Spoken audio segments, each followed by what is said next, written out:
Alô amigos, viemos até Congonhas para prestigiar uma grande obra barroca brasileira, o Santuário de Bom Jesus. A construção desse santuário deve-se ao imigrante português Feliciano Mendes, que prometeu construir uma igreja em devoção ao Senhor Bom Jesus, caso ele se curasse de uma grave enfermidade. E assim foi feito. A construção começou em 1757 e se assemelha bastante aos santuários da região de Guimarães, em Portugal. E aqui, nesse lugar, também está uma das maiores obras de Antônio Francisco Lisboa, também conhecido como Aleijadinho. Maria, você pode contar pra gente um pouquinho mais sobre a estrutura do Santuário de Bom Jesus? O santuário é constituído de 3 partes.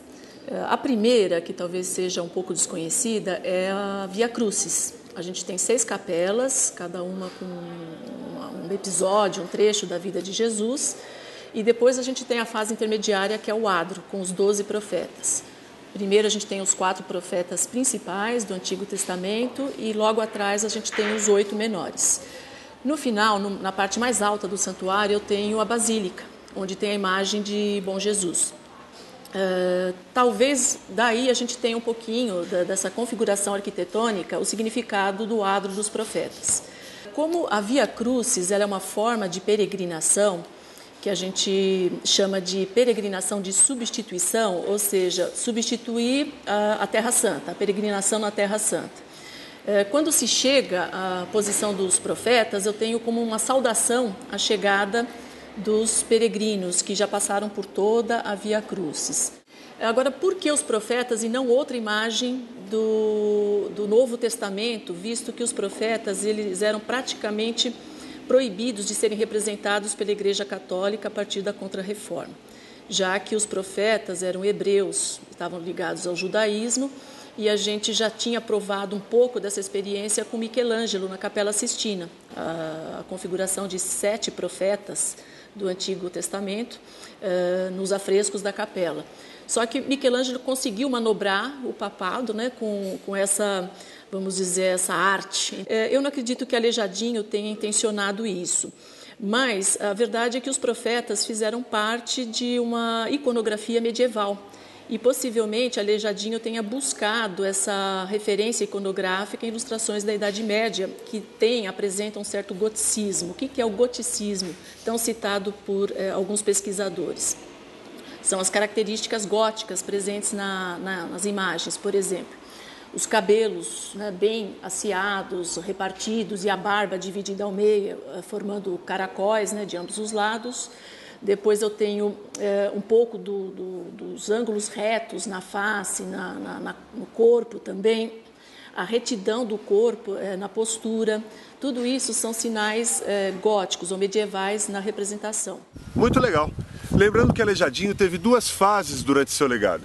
A fase sã, que era uma fase mais curvilínea, mais graciosa.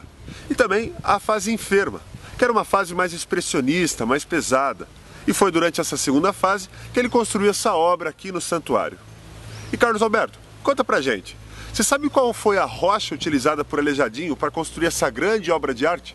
E dá para comentar um pouquinho mais sobre essa pedra? Olá, Guga. Em primeiro lugar, boa viagem, bom passeio aí por Congonhas do Campo. Você vai ver aí os 12 profetas, né? Aquelas estátuas do Aleijadinho, todas baseadas na pedra-sabão. Primeiro, por que se fala pedra-sabão? Quando você pega essa pedra nas mãos, dá a impressão de que ela solta uma substância meio parecida com sabão, né? Dá a impressão de que você está pegando um sabão. Daí o nome pedra-sabão. Qual a importância da pedra-sabão para os artistas do Brasil como Aleijadinho? Aqui não tinha o mármore tão usado na Europa, uma rocha tão fácil de se esculpir. E se achou a pedra-sabão, que é uma rocha de fácil manuseio, e ela resiste ao tempo, às intempéries, ela resiste à chuva, ela resiste ao sol, ela é muito resistente à variação de temperatura. Então a pedra-sabão substituiu aqui o mármore.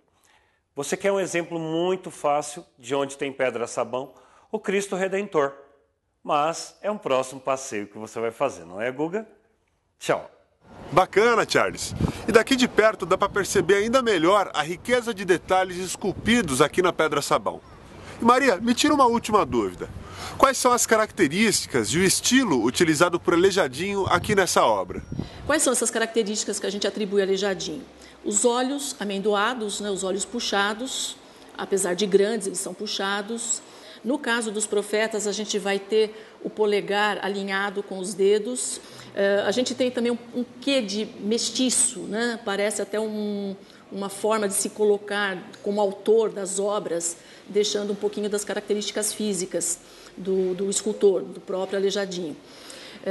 A pedra-sabão é uma pedra mole, é até uma questão que talvez as pessoas pensem pelo contrário. Por ser uma pedra mole, eu teria uma facilidade de modelar a leveza, a fragilidade, o arredondado, mas por ser mole, ela também se desfaz, né? Ela é muito porosa, ela se desfaz com facilidade. Então, os ângulos retos acabam sendo mais apropriados do que no mármore, por exemplo, a curva, a textura sedosa, macia da pele, o que a gente não vê na pedra-sabão. Obrigada e boa viagem. Ô Maria, eu é que agradeço sua ilustre participação aqui no nosso programa. E bom, moçada, eu vou ficar por aqui apreciando um pouquinho mais desse museu a céu aberto. Fica ligado que já já a gente volta. Um beijo. Tchau.